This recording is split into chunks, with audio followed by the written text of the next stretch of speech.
Said we were talking about this new age spiritualities, new age beliefs that have become embedded within the Christian basic principles that people are regarding as the truth, and it's not. In fact, these spiritual beliefs will lead you just the opposite way. That you thought you was working your way to heaven, but in fact you're headed to hell. We all headed to hell, but God has given us a safe boat, which is Christ, to latch on to. It's just our choice if that's what we're going to do or not. All right, so let's get further into this. We're talking about new age spirituality, spiritual ideas such as manifestation, universal laws, astrology, mysticism, and our very own personal rules that we have deemed acceptable that allow us to sit in our sin a little bit longer. Oh, let me just make a couple excuses here where I could sit in my sin a little bit longer and not get on to the ultimate mission. It's a very dangerous game that we're playing when we don't know when our time is up.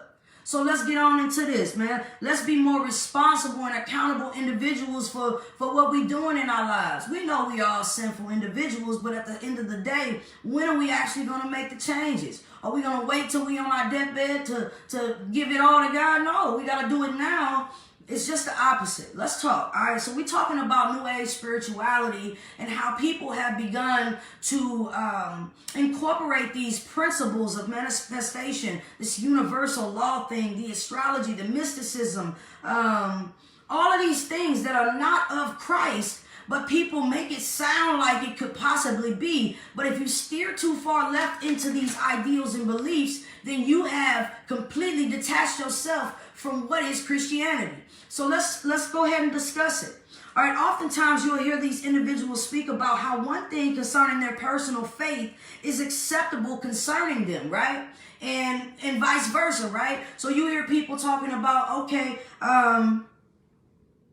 the way that I'm living is okay. I've got my personal relationship. They say that a lot, personal relationship with God. And great, a personal faith is much needed. However, you can't make excuses for why.